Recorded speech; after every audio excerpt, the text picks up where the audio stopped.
Astaghfirullah. Bismillahirrahmanirrahim. Assalamualaikum warahmatullahi wabarakatuh. Alhamdulillah wassalatu wassalamu ala rasulillah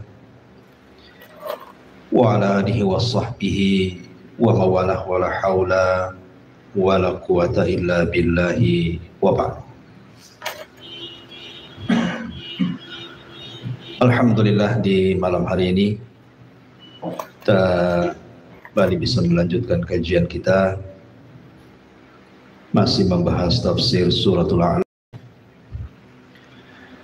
dan kita masuk pada ayat yang kedua dan seterusnya. A'udzubillahi minasyaitonir rajim. Bismillahirrahmanirrahim.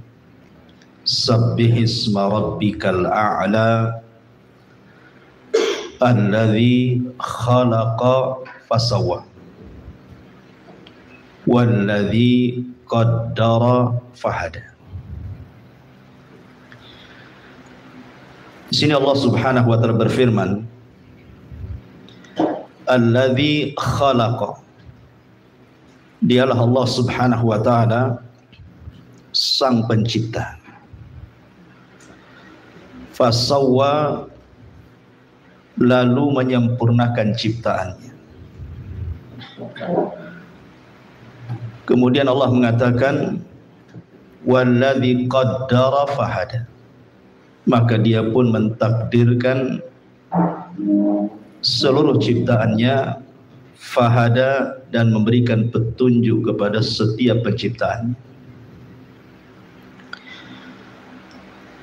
Di sini Allah mengatakan alladzi khalaqa, dialah zat yang menciptakan. Nanti kita akan panjang lebar dalam satu kalimat ini, karena ini penting untuk dipahami tentang kalimat al-khaliq. Jadi Allah Subhanahu wa taala menciptakan segala sesuatu, termasuk kita manusia. Dan ayat yang pertama kali turun kepada Rasul adalah menjelaskan tentang persoalan ini. Iqra bismi rabbikal ladzi khalaq. Khalaqal insana min 'alaq. Ya Muhammad, bacalah. Iqra, dengan menyebut nama Rabb. Alladzi khalaq, yang menciptakan segala sesuatu, dan juga khalaqal insan, menciptakan manusia. Jadi kalimat khalaq ada dua di sini. Khalaq yang pertama mutlak, artinya segala sesuatu, tidak ada yang tercipta kecuali Allah yang menciptakannya. Kemudian khalaq yang kedua muqayyad, karena mengkhususkan kepada penciptaan manusia. Khalaqal insana min 'alaq. Ketika Allah Subhanahu wa taala menciptakan makhluknya, anggap saja manusia, maka Allah Subhanahu wa taala sawwah, menyempurnakan ciptaannya. Dalam ayat yang lain, fasawwaka fa'adalak.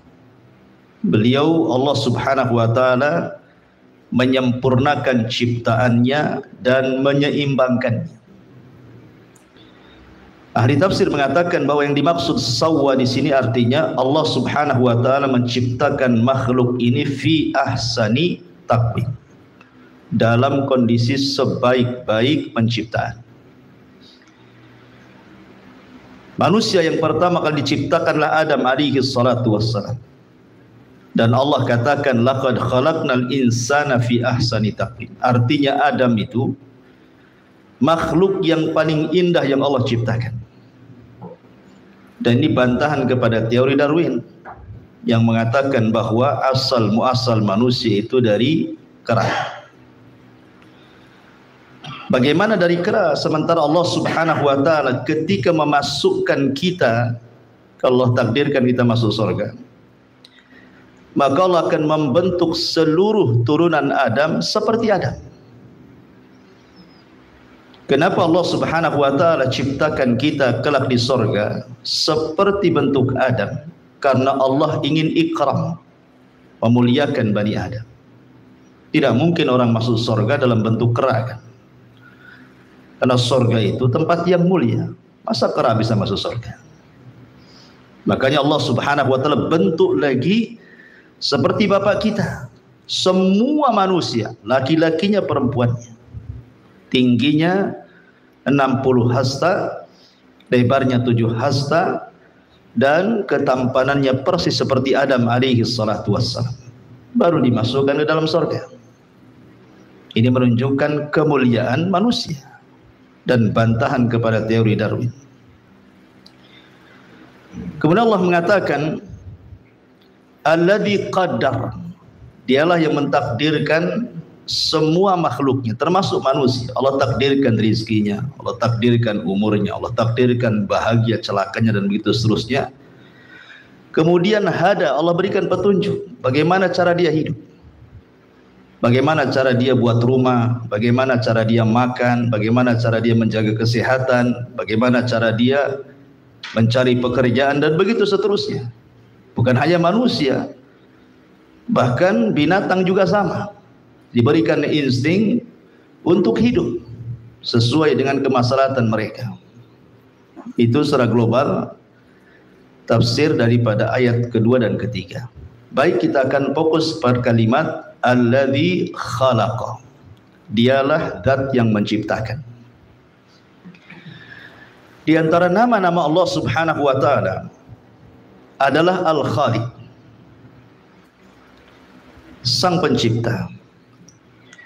Sebelum saya jelaskan mana ini, kita tahu bahwa di antara sifat dari sifat-sifat rububiyah Allah Subhanahu wa taala itu kembali kepada 5 sifat. Semua sifat rububiyah Allah Subhanahu wa taala itu kembali kepada 5 sifat.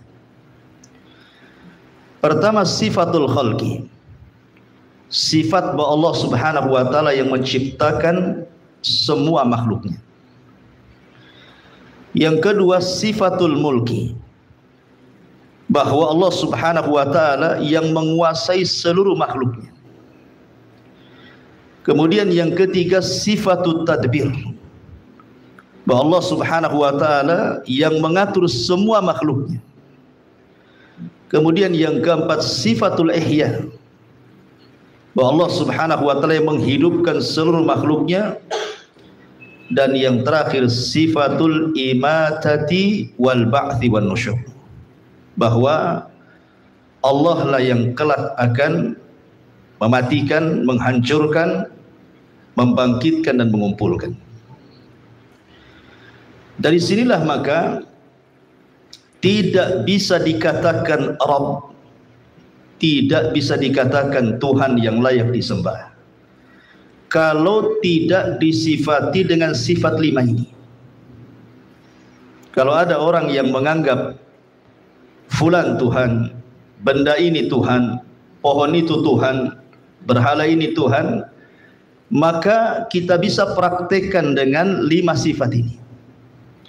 Apakah Tuhan yang dianggap Tuhan itu menciptakan? Apakah Tuhan yang dianggap Tuhan itu menguasai alam semesta? Apakah Tuhan yang dianggap Tuhan itu mengatur alam semesta? Apakah Tuhan yang dianggap Tuhan itu menghidupkan seluruh alam semesta? Apakah Tuhan yang dianggap Tuhan itu mampu menghancurkan semua makhluk di alam semesta? Kalau tidak, maka dia bukan Tuhan. Itu kesimpulannya. Ya. Di dalam Al-Quranul Karim, Allah Subhanahu wa taala menyebut kata Al-Khaliq itu 11 kali. Dengan sighah mufrad, tunggal, atau dengan sighah tafdil, dengan bentuk berlebihan, ataupun dengan sighah jama', Al-Khaliqun. Tetapi semuanya berjumlah 11 kali di dalam Al-Quranul Karim. Ma'asyiral muslimin yang dimuliakan Allah Subhanahu wa taala, ingin saya katakan Di dalam Al-Quran itu ada dua kata, Al-Khaliq dan Al-Khalaq. Al-Khaliq dan Al-Khalaq. Apa maksudnya dan apa perbedaannya? Secara makna sama, pencipta. Sebagian ulama mengatakan bahwa Al-Khaliq itu mufrad, sang pencipta. Artinya menciptakan sesuatu yang belum ada sebelumnya dan belum ada misal sebelumnya. Allah Subhanahu wa taala menciptakan makhluk di mana makhluk ini tidak ada sebelumnya dan tidak ada misal sebelumnya. Itu disebut Al-Khaliq. Tapi Khalaq ini artinya Allah Subhanahu wa taala menciptakan makhluk dari makhluk dan sifatnya terus menerus seperti manusia, terus menerus ada penciptaan. Atau dengan kata lain, ma'asyiral muslimin yang dimuliakan Allah Subhanahu wa taala, bahwa ketika Allah Subhanahu wa taala menciptakan makhluk itu ada dua perkara yang antum harus paham. Terkadang Allah Subhanahu wa taala menciptakan makhluk itu tanpa ada asal. Allah ciptakan dengan kalimat kun fayakun. Memang tidak ada sebelumnya, kemudian Allah ciptakan makhluk itu dengan kalimat kun fayakun. Jadi maka jadilah. Seperti contohnya Allah Subhanahu wa taala menciptakan arsy. Allah ciptakan dengan kun, jadi. Allah menciptakan kolam pena. Allah katakan pena kun fayakun. Jadi maka jadi pena. Allah menciptakan langit dan bumi. Allah katakan kun fayakun. Allah menciptakan nar, api. Allah menciptakan nur, cahaya. Allah menciptakan bumi atau turab. Semua dengan kata kun fayakun. Kemudian yang kedua, Allah Subhanahu wa taala menciptakan sesuatu dari sesuatu yang sudah diciptakan. Dengan kata lain, Allah menciptakan makhluk dari makhluk. Seperti Allah Subhanahu wa taala menciptakan nur, cahaya, dari cahaya tercipta malaikat. Berarti malaikat tercipta dari makhluk yang namanya cahaya. Dan cahaya diciptakan oleh Allah dengan kun fayakun. Kemudian Allah ciptakan nar, api. Dari api Allah ciptakan jin. Berarti jin tercipta dari makhluk yang namanya nar. Dan nar dicipta oleh Allah dengan kalimat kun fayakun. Kemudian Allah menciptakan turab, menciptakan tanah dengan kun fayakun. Dari tanah itulah tercipta Adam alaihi salatu wassalam. Bisa dipahami? Jadi Allah Subhanahu wa taala menciptakan makhluk itu ada dua macam. Pertama, tidak ada materinya, langsung dengan kun fayakun. Kedua, Allah Subhanahu wa taala ciptakan makhluk dari materi yang sebelumnya sudah diciptakan Allah. Seperti malaikat, kemudian jin, manusia, dan yang lainnya. Sebagianlah mengatakan bahwa asal ciptaan manusia itu, asal ciptaan makhluk itu ada 4. Usulul khalqi namanya. Usulul khalqi itu arba'atun. Asal penciptaan itu ada 4 macam. Ada pertama dari nur, cahaya. Kemudian dari nar, api. Kemudian dari alma, air. Kemudian dari turab, tanah. Dari nur tercipta malaikat. Dari nar tercipta jin. Dari air tercipta segala sesuatu yang memiliki ruh.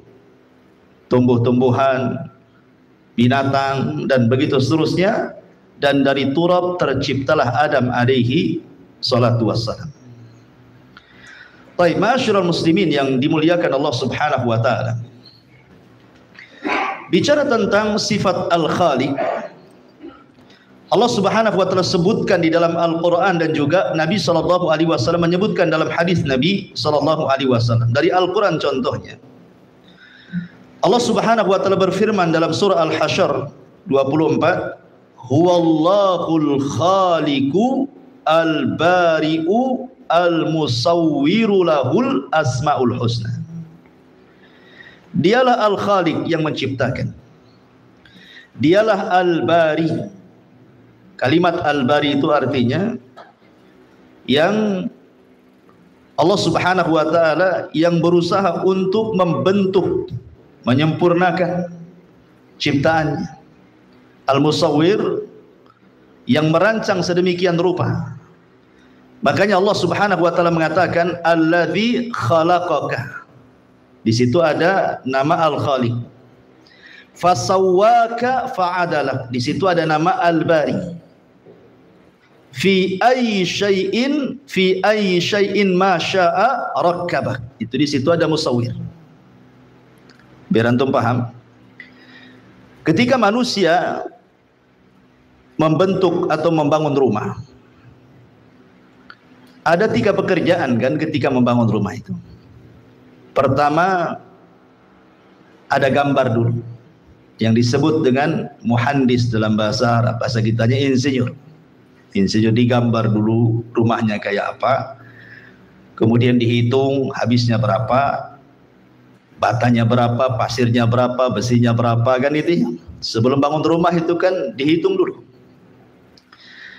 Yang kedua, baru kita datangkan tukang-tukangnya untuk membangun pondasinya, membangun tiangnya, membangun tembok sampai ke atap.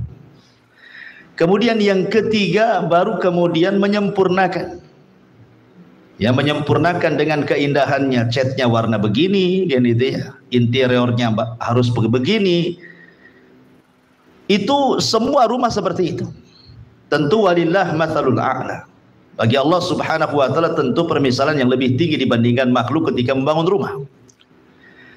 Nah, ketika Allah Subhanahu wa taala menciptakan makhluk juga dalam 3 proses. Pertama Al-Khaliq, yang kedua Al-Bari, yang ketiga Al-Musawwir. Al-Khaliq, Allah Subhanahu wa taala menciptakan dulu. Alladzi khalaqaka, dia ciptakan. Kemudian setelah itu fasawwaka fa'adalak. Allah sempurnakan, Allah seimbangkan, itu disebut Al-Bari namanya. Dalam ismu Allah itu namanya Al-Bari. Kemudian fi ayyi syai'in ma syaa rakkabak. Sesuai dengan kehendak Allah, seperti apa yang Allah kehendaki. Maka Allah indahkan ciptaannya, itu disebut musawwir namanya. Lah, begitulah ketika Allah Subhanahu wa taala menciptakan makhluknya. Ma'asyiral muslimin yang dimuliakan Allah Subhanahu wa taala, dalam hadis Nabi sallallahu alaihi wasallam juga menyebutkan kalimat Al-Khaliq, seperti Allah mengatakan, Rasul mengatakan la ta'ata li makhluqin fi ma'siyatil khaliq. Tidak ada ketaatan kepada makhluk, tidak ada ketaatan kepada makhluk dalam rangka bermaksiat kepada Al-Khaliq yang menciptakan. Ma'asyiral muslimin yang dimuliakan Allah Subhanahu wa taala. Adapun makna Al-Khaliq sendiri, apa sih makna Al-Khaliq itu? Ada 3 makna. Di dalam Al-Quranul Karim ada 3 makna ketika para ulama menjelaskan makna Khaliq di sini. Yang pertama, ijadus syai'i minal adam. Menciptakan sesuatu dari ketidakadaan, itu disebut Al-Khaliq, menciptakan. Menciptakan sesuatu dari ketidakadaan. Seperti Allah mengatakan Allahu khaliqu kulli syai'in wa huwa ala kulli syai'in wakil. Dalam surah Zumar Allah mengatakan ayat ke-62, Allah dialah Al-Khaliq yang menciptakan kulla syai'in, segala sesuatunya, dari yang tidak ada menjadi ada. Ini mana yang pertama. Makanya ketika ada seorang sahabat bertanya kepada Nabi sallallahu alaihi wasallam, ya Rasulullah, aina kana rabbuna qabla an yakhluqal khalqa? Rasul, di mana dahulu Rabb kita berada sebelum dia menciptakan makhluknya? Nabi sallallahu alaihi wasallam ditanya, di mana Allah Subhanahu wa taala berada sebelum Allah menciptakan makhluknya? Maka Rasul mengatakan kana fi ama ma fawqahu hawa wa ma tahtahu hawa thumma khalaqa arsyahu 'alal ma. Dia berada di ama, di kegelapan. Tidak ada di atas dan di bawahnya udara, kemudian dia menciptakan arasy-Nya. Artinya ketika ditanya, ada dalam riwayat yang lain bahwa Allah subhanahu wa ta'ala tidak bersama siapapun. Jawabannya, dari sini kita pahami bahwa sebelum Allah subhanahu wa ta'ala menciptakan makhluknya, maka tidak ada satupun bersama Allah, melainkan dia tunggal. Dari sini kita pahami bahwa segala sesuatu selain daripada Allah subhanahu wa ta'ala ada makhluk, karena sebelumnya Allah tunggal. Kalau ada kemudian yang lainnya beserta Allah subhanahu wa ta'ala, berarti itu semua adalah makhluk, karena Allah subhanahu wa ta'ala tidak pernah bersyirikan. Dia tunggal, kemudian dia menciptakan makhluknya. Qul huwallahu ahad Allahus samad. Dialah tunggal dan semua makhluk bergantung kepada Allah subhanahu wa ta'ala. Dan perlu diingat bahwa selain daripada Allah subhanahu wa ta'ala tidak bisa menciptakan. Makanya ketika Allah subhanahu wa ta'ala menyinggung berhala-berhala yang disembah orang-orang Quraisy, apa kata Allah? Ya ayyuhan nas, dzuriba mathalun fastami'ulah. Wahai manusia, Allah hendak membuat permisalan kepada kalian, dengarkan, perhatikan. Innal ladzina tad'una min dunillah la yakhluqu dzubaban.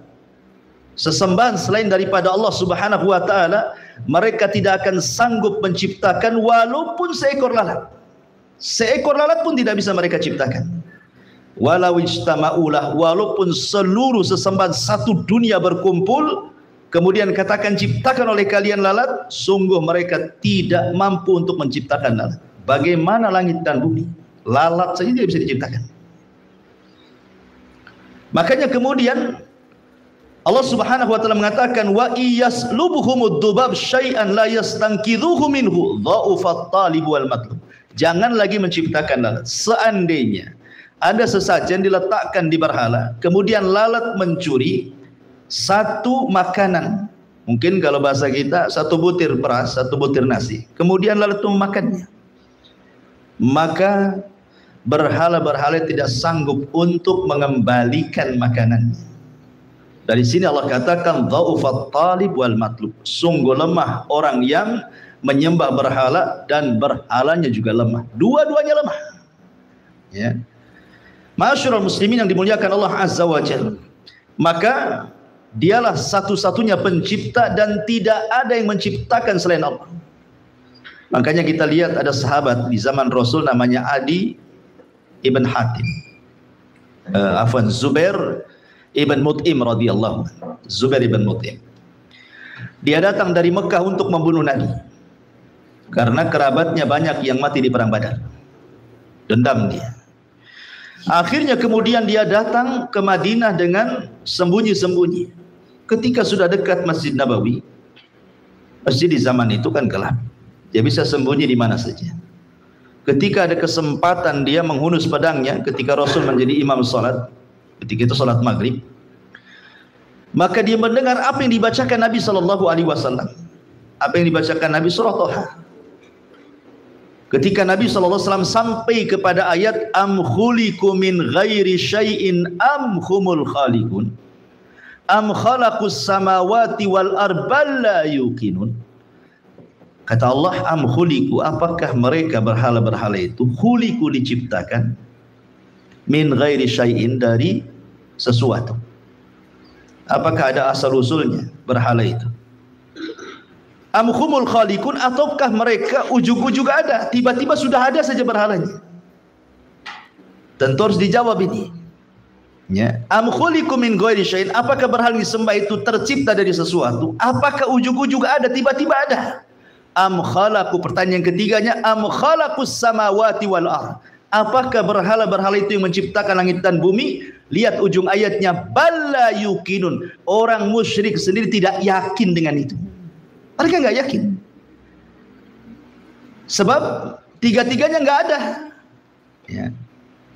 Kalau seandainya, mungkin yang pertama bisa dijawab, am khuliqu min ghairi syai'in, apakah mereka diciptakan dari segala sesuatu? Jawabannya harus iya, karena berhala yang mereka sembah dipahat dari batu, Lah, kalau dia Tuhan, kenapa pula dipahat dari batu?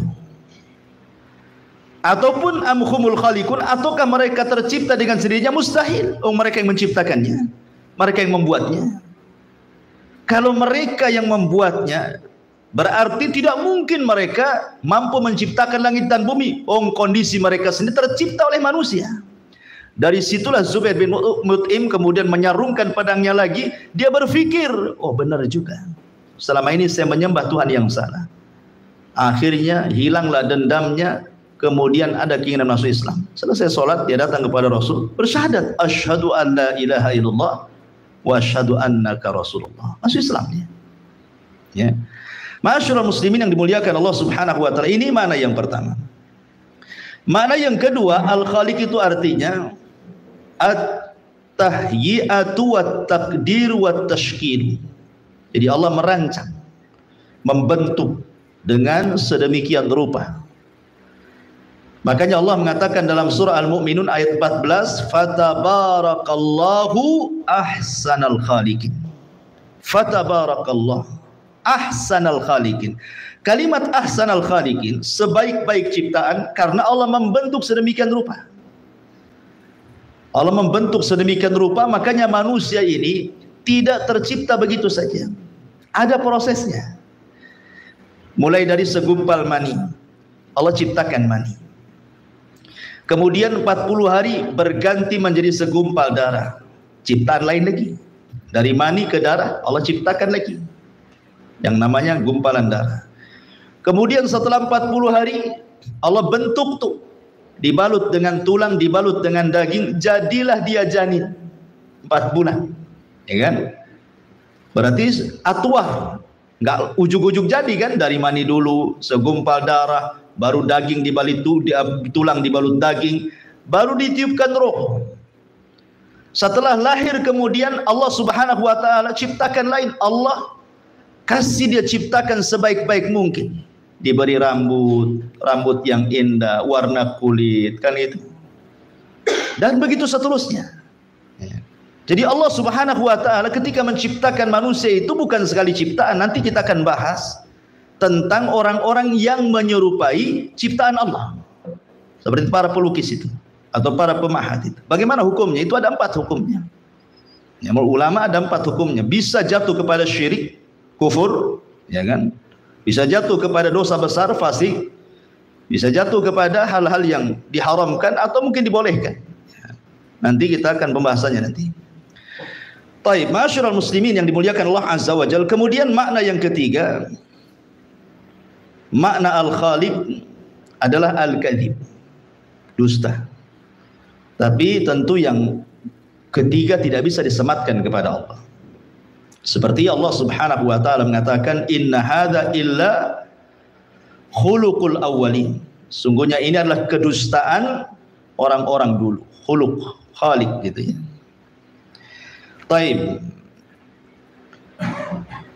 Tasmiyatu ghairillah bismil khaliq. Memberi nama kepada selain Allah dengan nama Khaliq.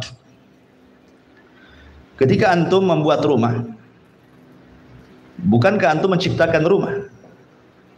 Secara bahasa tidak masalah. Ana akhluqu bait. Saya menciptakan rumah secara bahasa. Tapi secara istilah tidak boleh. Karena secara istilah itu menciptakan sesuatu yang tidak ada atau yang tidak ada misalnya. Dan itu hak mutlak milik Allah. Manusia itu hanya bisa merangkai, bukan menciptakan. Karena rumah itu bahan bakunya sudah lebih dahulu diciptakan Allah. Pasirnya siapa yang menciptakan? Allah. Jadi dari pasir ini jadilah batu bata. Ya kan? Semen juga sama. Kemudian airnya, kemudian segala sesuatu. Ya. Bahan-bahannya itu sudah ada. Kita ini hanya merangkai, bukan mencipta. Sekali lagi, kita hanya merangkai, bukan mencipta. Karena bahan-bahannya sudah Allah Subhanahu wa taala ciptakan. Makanya kalau secara bahasa tidak masalah. Tapi kalau secara istilah, maka tidak boleh. Karena secara istilah tidak ada yang menciptakan kecuali Allah Subhanahu wa taala. Ma'asyiral muslimin yang dimuliakan Allah Subhanahu wa taala. Dan ketika Allah Subhanahu wa taala menciptakan makhluknya, ingat, Allah Subhanahu wa taala tidak seperti makhluk, tidak seperti kita. Kita ini membuat sesuatu itu pasti ada lelahnya, ada capeknya, ya kan? Lihatlah tukang-tukang bangunan itu. Mereka tidak tahan, ngelembur saja besoknya sudah pingsan. Ada batas kemampuan manusia itu membuat sesuatu pasti ada lelahnya. Tapi Allah Subhanahu wa taala tidak pernah disentuh dengan kelelahan. Ketika berkata orang Yahudi, "Innallaha khalaqal khalqa fi sittati ayyamin wa faragha minal khalqi yaumal jum'ati wastaraha yaumas sabti fa aqdzabahumullahu dzalika faqala ma massana min lughub." Orang Yahudi mengatakan di zaman Nabi, sungguhnya Allah Subhanahu wa taala ketika menciptakan makhluknya, maksudnya langit dan bumi, pada 6 hari. Maka selesai di hari Jumat, karena dimulainya di hari Ahad. Selesailah di hari Jumat Allah menciptakan langit dan bumi itu. Apa kata orang Yahudi? Wastaraha yaumas sabti. Maka Allah pun istirahat di hari Sabtu. Seolah-olah Allah lelah. Ketika menciptakan langit dan bumi 6 hari, hari Sabtunya lelah untuk istirahatnya. Maka Allah Subhanahu wa taala dustakan kata-kata orang-orang Yahudi itu, dan Allah Subhanahu wa taala turunkan surah Qaf ayat 38. Walaqad khalaqnas samawati wal arda wama bainahuma fi sittati ayyamin wama massana min lughub. Dan sungguh kami ciptakan langit-langit dan bumi itu dan di antara keduanya pada 6 hari, dan tidaklah kami disentuh dengan kelelahan. Allah bantah dalam Al-Quran, Allah tidak pernah lelah. Allah tidak pernah lelah. Karena manusia ini kalau lelah, bisa bermasalah kepada bangunan yang dibangunnya, atau bermasalah kepada dirinya. Ya kan? Pamannya dia ngantuk, tidur, jatuh dia dari ketinggian. Lagi masang atap ngantuk, enggak jatuh. Atau kelalaian dia ketika memasang sesuatu dalam bangunan bisa roboh. Ya. Sehingga kemudian mustahil Allah disentuh dengan kelelahan, karena lelah itu identik dengan istirahat, istirahat identik dengan ngantuk, akhirnya tidur kan begitu. Makanya ketika dulu saya ceritakan Nabi Musa alaihi salatu wassalam, ketika bertanya apakah Allah Subhanahu wa taala itu tidur, diutus malaikat. Kemudian Musa suruh berdiri, tangan kanannya memegang qaruruh botol, tangan kiri juga sama, suruh berdiri seperti ini, jangan bergerak. Lama Musa berdiri, akhirnya ngantuk dia. Ketika ngantuk pertama, jatuh botol di tangan kiri. Kemudian akhirnya tertidur, jatuh lagi. Maka malaikat mengatakan, ya Musa, kalau Allah tersentuh dengan kantuk dan tidur, seperti itulah alam semesta, hancur jadinya. Ya. Ma'asyiral muslimin yang dimuliakan Allah Subhanahu wa taala. Baik. Al-Khaliq Subhanahu wa taala yakhluqu ma yasha. Kemudian waqta ma yasha kaifa ma yasha.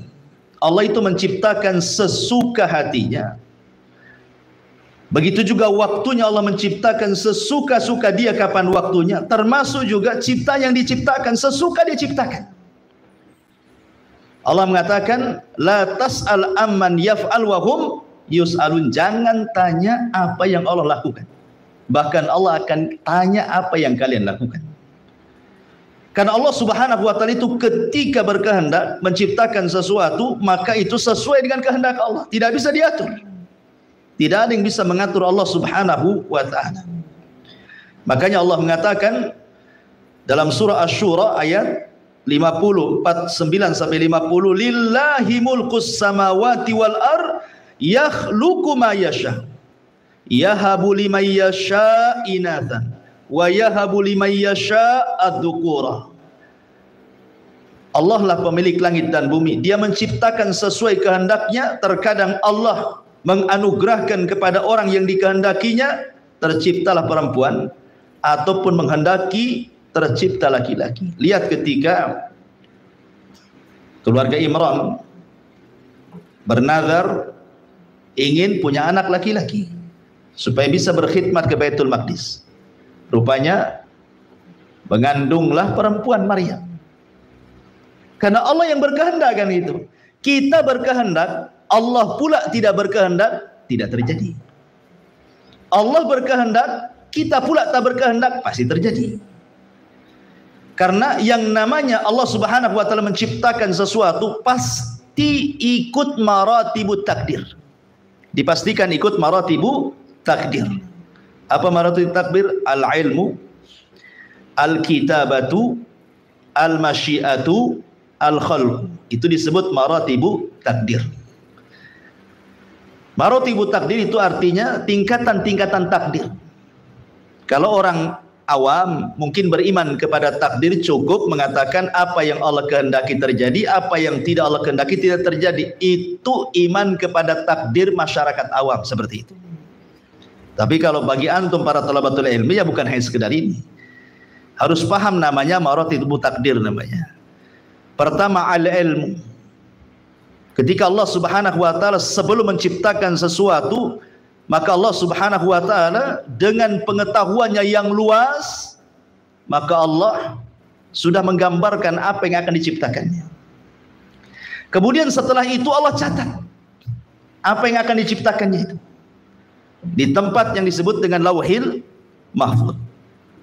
Kemudian setelah itu Allah Subhanahu wa taala ketika menciptakan itu pasti atas kehendaknya, ada masyiah, kehendak. Ya, suka-suka Allah menciptakan manusia, menciptakan ini, menciptakan itu. Tetapi yang jelas bahwa tidak ada penciptaan Allah itu yang sia-sia. Baru setelah itu Allah ciptakan. Kan itu ya. Ada ilmunya dulu, ada catatannya dulu, ada kehendaknya dulu, baru terciptalah makhluk. Jadi Al-Khaliq itu tidak lepas daripada maratibut takdir tadi. Ma'asyiral muslimin yang dimuliakan Allah Subhanahu wa taala. Lah Allah Subhanahu wa taala juga ketika menciptakan makhluk ini beragam ciptaannya. Ada yang besar sekali seperti arasy, kan itu ya. Besar sekali.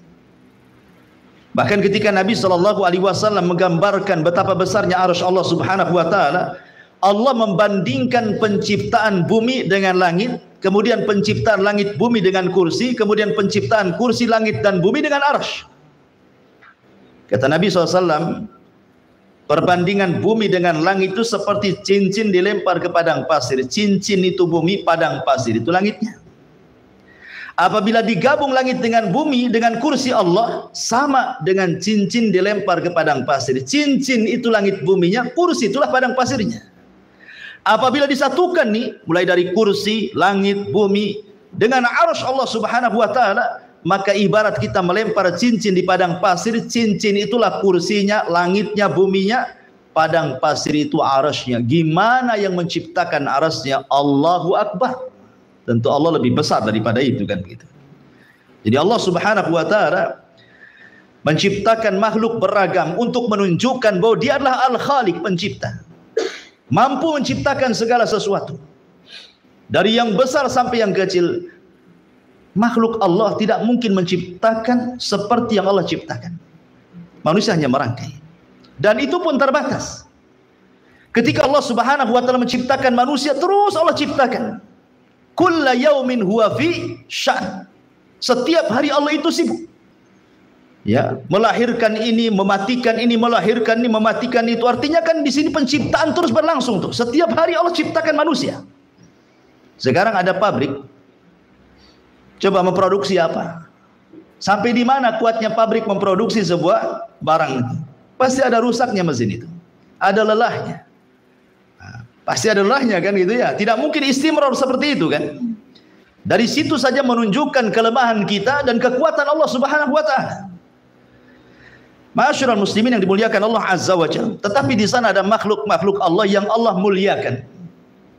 Dengan cara Allah ciptakan langsung dengan kedua tangannya. Seperti dalam sebuah hadis dari Abdullah ibn Umar radhiyallahu anhuma, Rasul mengatakan, "Khalaqallahu arba'ata asya' biyadi." Allah Subhanahu wa taala menciptakan 4 perkara dengan tangannya. Yang pertama Adam. Allah ciptakan langsung dengan tangannya. Makanya disinilah kenapa iblis hasad. Karena iblis tidak diciptakan langsung dengan tangan, diciptakan dari api.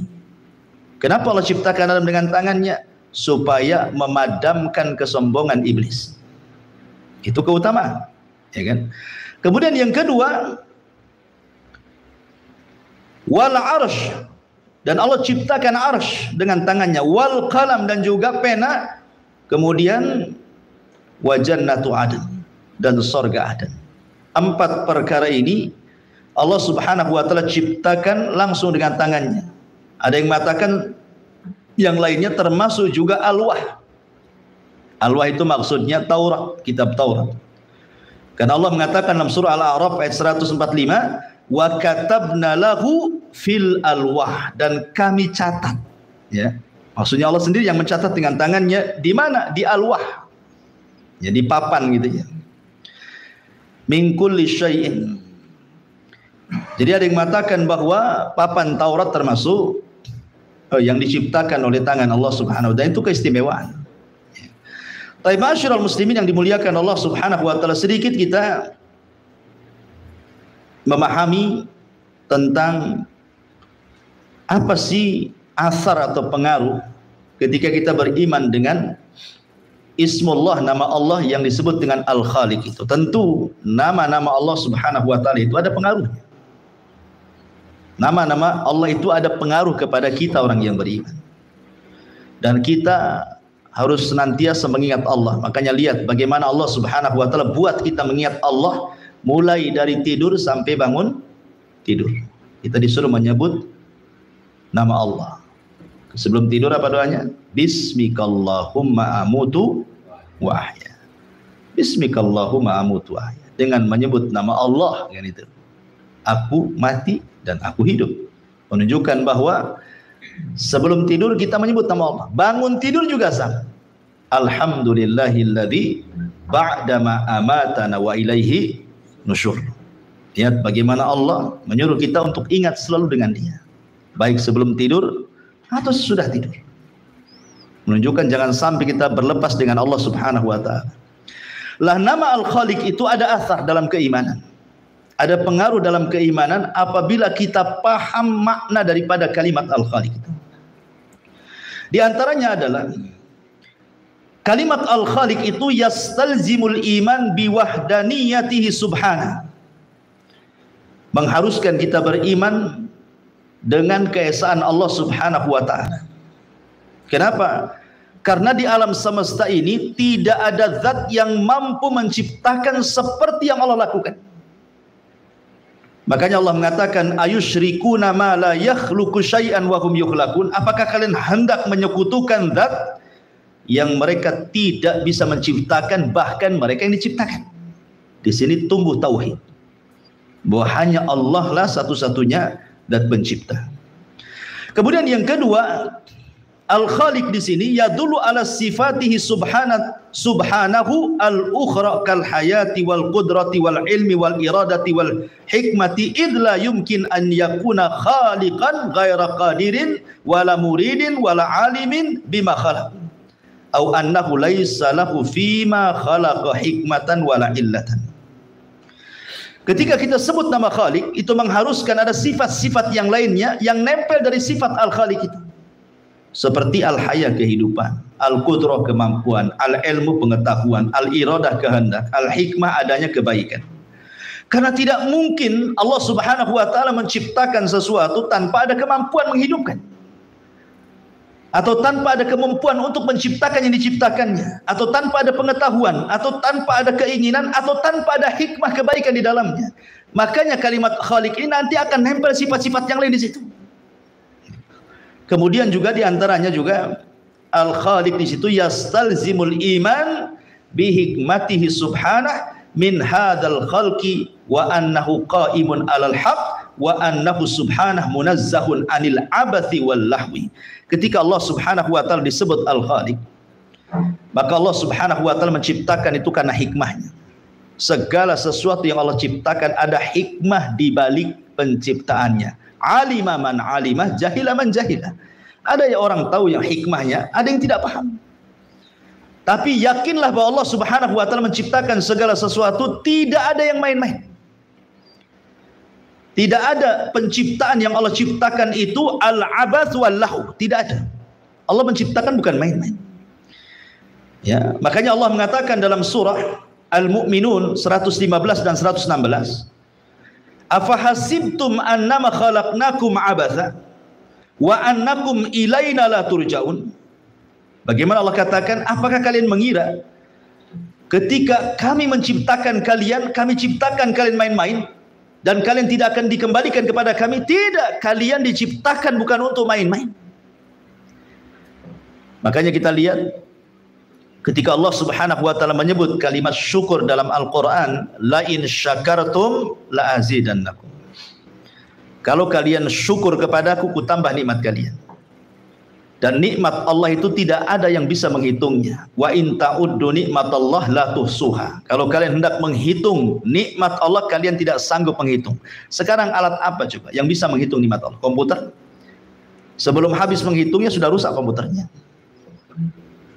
Karena wa fi anfusikum afala tubsirun. Di badan kita saja nikmat Allah banyak. Apalagi di luar sana. Ya, nikmat Allah itu begitu banyak di luar sana. Dan tidak ada yang sia-sia ciptaan Allah Subhanahu wa taala. Semua menjadi kebaikan bagi manusia.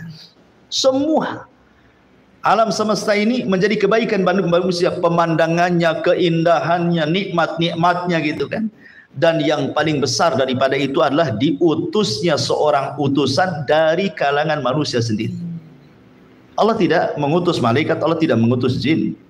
Tapi Allah mengutus manusia sebagai rasul dari kalangan manusia supaya memudahkan untuk berdakwah. Dan itu nikmat Allah yang paling besar. Jadi kita tidak diciptakan sia-sia, bahkan diutus nabi lagi, diutus rasul lagi untuk memberikan hidayah bagaimana cara menyembah Allah Subhanahu wa taala. Kemudian juga kalimat Al-Khaliq itu yurithul mahabbah al-kamilah, mewariskan adanya cinta yang sempurna.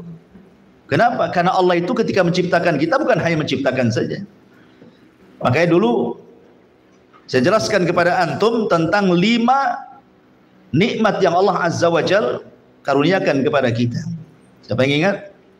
Dimulai daripada al-ijad, kemudian al-i'dad, kemudian al-imdad, kemudian al-irsyad, kemudian al-is'ad.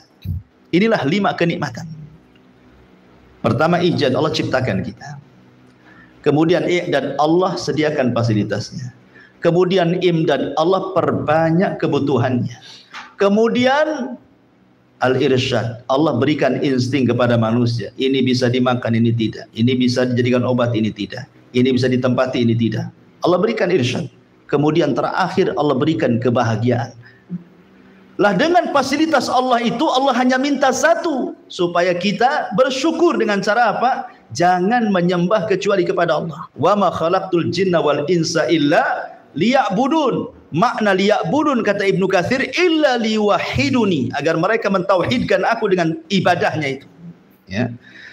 Baik.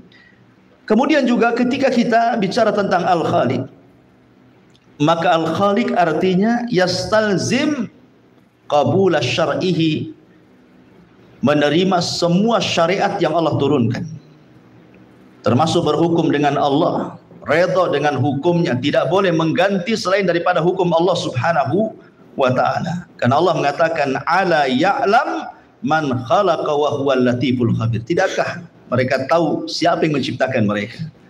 Berarti kalau tahu Allah yang menciptakan, berarti semua makhluk harus ikut aturan Allah. Allah sudah menurunkan nabi, rasul, dibuat aturan bagi manusia. Kenapa demikian? Kenapa kita harus mengikuti aturan Allah dan syariatnya? Karena Allah yang menciptakan kita, Allah yang paling tahu maslahat kita. Adapun aturan-aturan yang dibentuk oleh manusia, undang-undang dibuat manusia, tidak semua membuat maslahat. Kenapa? Karena mereka tidak paham kehendak kita manusia. Tapi Allah yang menciptakan kita paham maslahat kita. Makanya dibuat undang-undang untuk kemaslahatan manusia. Betapa banyak undang-undang yang dibuat manusia merusak. Tetapi tidak ada undang-undang yang merusak dari Allah, karena Allah tahu kemaslahatan manusia. Nah, itulah hebatnya Allah Subhanahu wa taala. Dari sinilah kalau kita sudah tahu la ta'ata li makhluqin fi maksiatil khaliq. Tidak ada ketaatan kepada makhluk dalam rangka bermaksiat kepada Allah Subhanahu wa taala. Ma'asyiral muslimin yang dimuliakan Allah Subhanahu wa taala. Adapun dalil bagaimana tahu bahwa Allah adalah sang khaliq? Apa tandanya, apa alamatnya, apa dalilnya? Kalau Allah Subhanahu wa taala satu-satunya sang khaliq, itu apa dalilnya? Burhannya apa? Nah, itu ya. Maka tentu secara fitrah, secara akal, secara dalil qaul, secara dalil nakal, semua terjawab.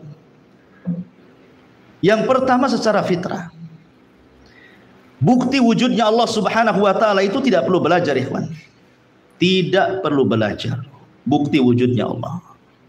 Fitrah mengakuinya. Contoh nih, kalau antum lihat pesawat, antum kan hanya lihat pesawatnya saja, tapi antum tidak lihat pilotnya. Antum lihat pilotnya? Kan tidak. Hanya lihat pesawatnya saja kan. Tapi antum yakin bahwa pesawat itu terbang pasti ada pilotnya. Tidak mungkin terbang sendiri. Drone saja yang nggak ada pilotnya tidak mungkin terbang sendiri kecuali ada yang main ininya kan, yang memainkannya kan, remote-nya kan. Tidak mungkin tiba-tiba terbang begitu saja. Itu pesawat tuh, makhluk kecil. Bagaimana dengan alam semesta yang besar? Masa nggak ada penciptanya? Mustahil. Ya, pasti ada yang menciptakannya, ada yang mengaturnya. Mustahil tiba-tiba ujung-ujung ada, itu udah mustahil. Makanya ingat ketika saya menceritakan tentang perdebatan Abu Hanifah dengan seorang ateis, ya kan?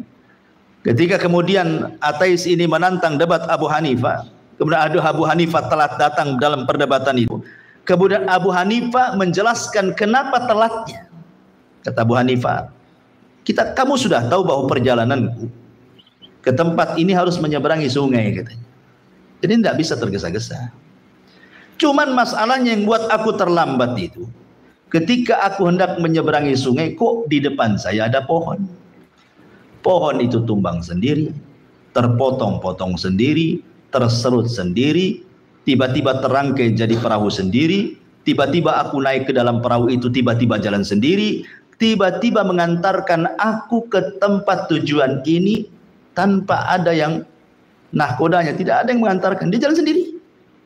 Kata orang ateis, kadzabta, dusta kamu. Mana ada, katanya. Abu Hanifah, kalau gitu selesai debatnya. Kenapa?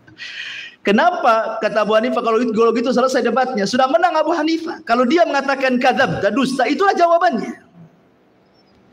Kalau orang ateis saja mengatakan kadzabta, dusta, ceritanya Abu Hanifah, iyalah jelas. Tidak mungkin pohon tumbang sendiri kecuali yang menumbangkannya. Tidak mungkin terpotong sendiri kecuali yang memotongnya. Tidak mungkin terserut sendiri kecuali yang menyerutnya. Tidak mungkin terangkai jadi kapal kecuali yang membuatnya. Tidak mungkin pula kapal berjalan kecuali nakodanya. Ini kapal. Dari pohon jadi kapal. Ada yang menciptakannya. Lah alam semesta masa ujung-ujung ada kan? Sudah selesai, menang saya debat. Karena dia sudah mengatakan kadzabta, dusta. Itulah jawabannya. Berarti kamu mengakui alam semesta ini ada sang Khalik pencipta. Karena mendustakan dongengannya Abu Hanifah. Ya. Kalau dia mengatakan sodakta, engkau benar, berarti adalah perdebatan di situ. Ketika dia mengatakan kadzabta, dusta, berarti dia mengingkari, berarti sesungguhnya dia meyakini alam semesta tidak mungkin tercipta kecuali ada yang menciptakan. Makanya sering saya katakan sama antum, fitrah manusia itu kullu maulud yuladu alal fitrah. Lihat orang-orang yang di hutan-hutan belantara sana, yang di hutan-hutan itu, kita lihat mereka menyembah aneh-aneh kan, menyembah pohon, menyembah akar, menyembah ular, macam-macam di hutan itu. Orang-orang yang ada di hutan primitif lah. Zaman sekarang sudah ada, nggak ada zaman dulu ya kan. Loh kenapa mereka sampai menyembah seperti itu? Karena mereka yakin ada yang menciptakan mereka. Cuman mereka salah mengambil sesembahan gitu saja. Karena tidak diutus Nabi kepada mereka. Tapi fitrah bahwa alam semesta ini ada yang disembah, maknanya ada yang menciptakan, sudah tertanam pada setiap orang itu. Cuman salah aja mereka cari sembahan kan itu ya. Karena Rasul tidak sampai. Dari situ fitrah mengakui bahwa di alam semesta ini ada sang Khalik pencipta. Itu fitrah. Fitrah manusia tidak mungkin mengingkari. Ya. Ma'asyiral muslimin yang dimuliakan, adapun secara dalil hissi, indrawi, ya, kita dapat mendengar, menyaksikan ada orang berdoa tiba-tiba dikabulkan doanya, atau kita sendiri berdoa kemudian setelah itu dikabulkan doanya. Nah, siapa yang mengabulkan doa kita? Coba, antum berdoa berarti ada sang Khalik di situ yang menciptakan, yang mengabulkan kita ini kan dengan penciptaan dia. Ya, diciptakan pengabulannya. Adapun dalil akli, dalil pikiran, bukti akan Allah Subhanahu wa taala sang Khaliq, ikhwatu fillah, muliakan Allah Azza wa Jalla, bahwa tidak mungkin makhluk menciptakan dirinya sendiri, itu sudah cukup. Tidak mungkin makhluk menciptakan dirinya sendiri. Pasti ada yang menciptakan. Makanya Allah mengatakan wa fi anfusikum afala tubsirun, dan dalam diri kalian itu tidakkah kau lihat? Apakah, saya tanya antum, apakah antum tercipta dengan sendiri? Tidak. Kalau dia mengatakan, oh dari ibu saya tanya, ibumu dari siapa? Dari bapaknya lagi. Bapaknya dari mana? Dari terus sampai kapan ujungnya kan? Ya. Paling mentok di Adam tuh. Nanti pertanyaannya, gimana dengan Adam? Nah, kan, apakah Adam tiba-tiba ada kan gitu kan? Pasti ada yang menciptakannya. Ujung-ujungnya juga mentok. Ya. Adapun dalil kaun sudah jelas lah, adanya alam semesta, adanya langit, bumi, angin, oksigen, macam-macam itu bukti adanya sang pencipta. Adapun dalil-dalil berserak di dalam Al-Quran, bahkan kitab-kitab langit yang Allah Subhanahu wa taala turunkan mulai dari Suhuf, Taurat, Zabur, Injil, Quran, menetapkan adanya sang Khaliq.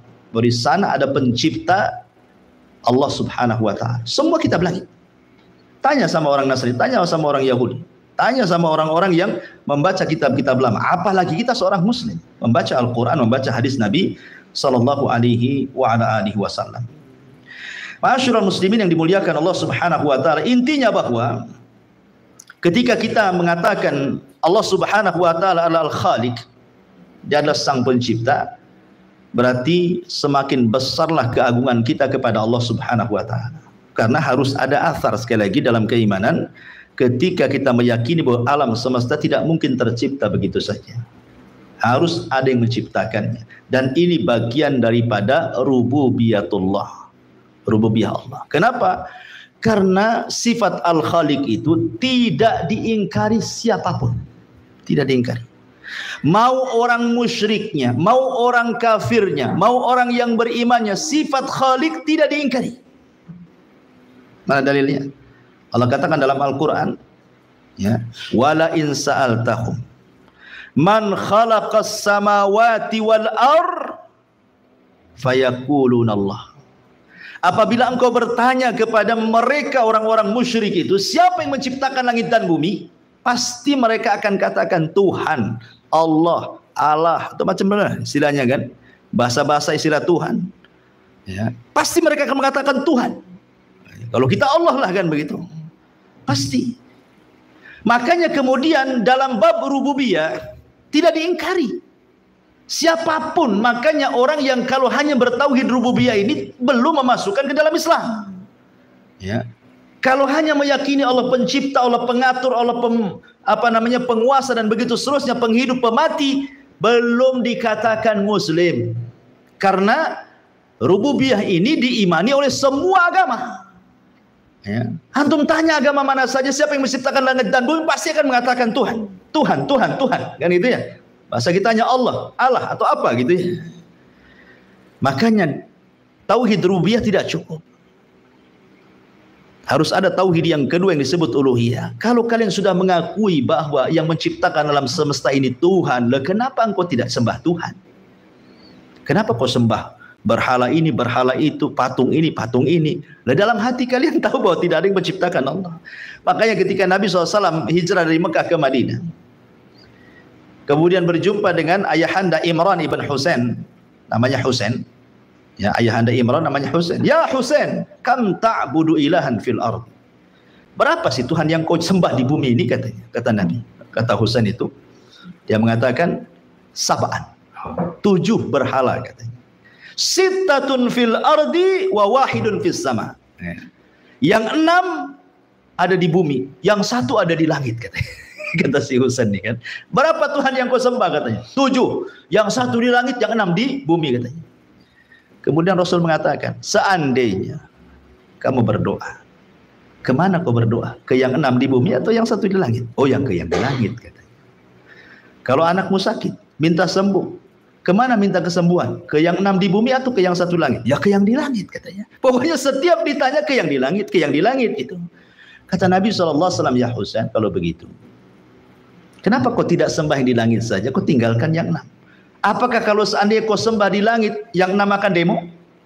Oh enggak, yang di atas lebih kuat daripada yang di bawah. Kalau sudah begitu, sembahlah yang kuat, tinggalkan yang lemah. Masuklah ke dalam Islam. Akhirnya bersyahadat dia. Asyhadu an la ilaha illallah wa asyhadu annaka Rasulullah. Ya. Ma'asyiral muslimin yang dimuliakan Allah Azza wa, karena keberadaan Sang Khalik di atas ketinggian, ya. Sabbihisma rabbikal a'la, itu tidak bisa diingkari. Tidak bisa diingkari siapapun. Coba antum lihat, siapapun yang naik pesawat, mau mukminnya, mau kafirnya, mau musyriknya, di atas pesawat. Kemudian pesawatnya menabrak awan-awan yang kayak cadas. Kata pilot, sebentar lagi pesawat mau jatuh.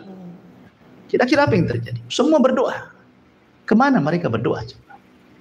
Pasti mereka akan berdoa ke yang di atas. Pasti mereka akan mengadakan ke atas semuanya. Ya Allah kan, itu dengan bahasa mereka. Karena ketinggian Allah itu fitrah, ikhwan. Ketinggian Allah itu fitrah, tidak bisa diingkari. Ya, bahwa Allah itu maha tinggi, tinggi secara zatnya dan begitu seterusnya. Ya, makanya kenapa ketika kita sujud mengucap subhana rabbiyal a'la. Maha suci Allah yang maha tinggi, kan itu ya. Ya, karena kita ini hamba, dia tinggi-tinggi. Ya. Intinya bahwa ketika kita mengimani sifat Khalik di sini juga, bahwa kita diingatkan bahwa ada kehidupan setelah kematian. Minha khalaqnakum. Ya. Dari tanah kami ciptakan kalian. Wa minha nu'idukum. Dari tanah kami kembalikan kalian. Wa minha nukhrijukum taratan ukhra. Dan dari tanah pula kalian akan dibangkitkan di hadapan Allah. Ini yang paling penting. Makanya Fudail ibn Iyad yang pernah saya katakan kepada antum, ketika berjumpa dengan seorang kakek. Kam umru, berapa usia? Kata kakek ini, situna sana, usiaku 60 tahun. Kata Fudail ibn Iyad, oh kalau gitu sudah lama kau ini berjalan menuju Allah, sudah jauh harusnya kau tuh. Sudah mendekati, karena sudah lama umurnya kan, artinya kalau kamu berjalan menuju Allah itu umur 60 tahun berarti sudah jauh tuh. Dia mengatakan la haula wala quwata illa billah, inna lillahi wa inna ilaihi rajiun. Kata kakek ini mengatakan inna lillah, kepada Allah lah, milik Allah lah kami dan kepada Allah lah kami kembali. Kemudian kata Fudail, tahukah kamu makna inna lillahi wa inna ilaihi rajiun? Tidak tahu, kata kakek ini, fasirlah. Nah, kalau kita tafsirkan. Maka Fudail bin Iyad mengatakan inna lillah itu artinya kami semua hamba Allah. Wa inna ilaihi rajiun, dan akan kembali menghadap Allah. Ketika kita akan kembali menghadap Allah, maknanya kita akan mempertanggungjawabkan di hadapan Allah. Kemudian kakek ini mengatakan, bagaimana caranya aku mempertanggungjawabkan di hadapan Allah? Kata Fudail, mudah sekali. Gimana caranya? Antuhsina fi mabaki. Kamu harus memperbaiki waktu yang ada ini. Maka Allah subhanahu wa ta'ala akan mengampuni dosamu yang telah kau lakukan dulu dan yang sekarang. Tapi kalau engkau tidak memperbaiki kehidupan sekarang, Allah akan mengadab kamu dari dosa yang dulu pernah kau lakukan dan dosa yang sekarang kau lakukan. Makanya Hasan Al-Basri mengatakan bahwa hari itu cuma 3 hari saja. Hari itu sebenarnya cuma 3 hari.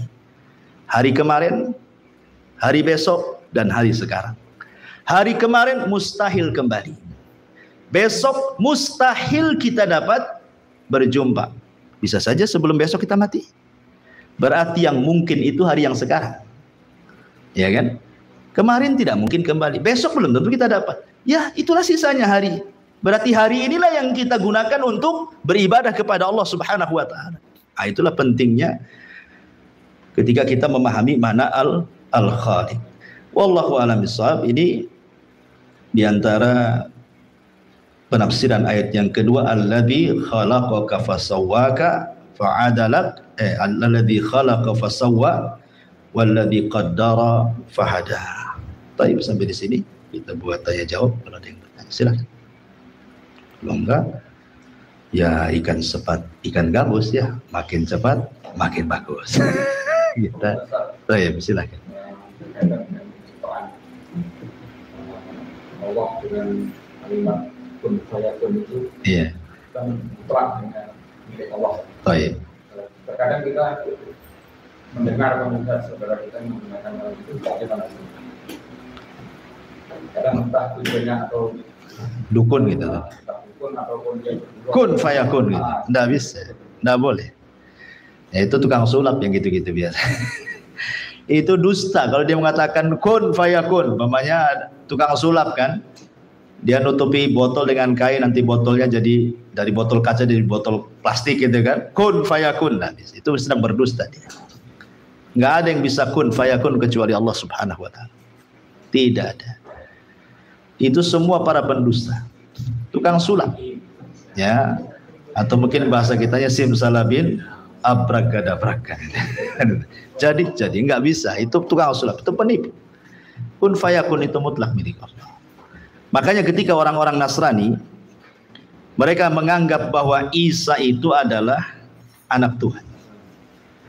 Maka Allah Subhanahu wa Ta'ala katakan, inna mathala Isa kamathali Adam, khalaqahu min turab, thumma yaqulu kun fayakun, thumma qala lahu kun fayakun. Sungguhnya permisalan permisalan Isa itu sama dengan Adam. Allah ciptakan dia dari tanah, kemudian Allah katakan kun fayakun. Sekarang Isa kalau kita katakan sumbernya, Isa bersumber dari Maryam. Isa bersumber dari Maryam, madahnya gitu ya. Sementara Adam bersumber dari tanah. Mana yang lebih utama, tanah ataukah Maryam? Sementara Maryam sendiri kalau asal usulnya nanti ke tanah juga. Nah itu ya. Kenapa kalian tidak menuhankan Adam, malah menuhankan Isa? Padahal penciptaan Adam sama dengan Isa, bahkan lebih. Kenapa? Karena Adam tanpa ayah dan bapa, Hawa tanpa ada ibu, Isa tanpa ada bapa, dan antum semua ada bapa ada ibu, ya kan? Artinya bahwa ini penciptaan ini juga termasuk dalam pembahasan kita. Bahwa Allah Subhanahu wa Ta'ala mampu menciptakan makhluk tanpa ayah dan ibu. Allah mampu menciptakan makhluk tanpa ibu Hawa. Allah menciptakan makhluk mampu tanpa bapak seperti Isa. Dan Allah mampu menciptakan kalian semua dengan adanya ayah dan bapak. Dan ini kan ala kulli syai'in qadir namanya. Allah itu atas segala sesuatu mampu. Yang dianggap mustahil bagi kita, Allah itu mampu menciptakannya. Apa yang tidak mampu bagi Allah? Semua Allah mampu menciptakan.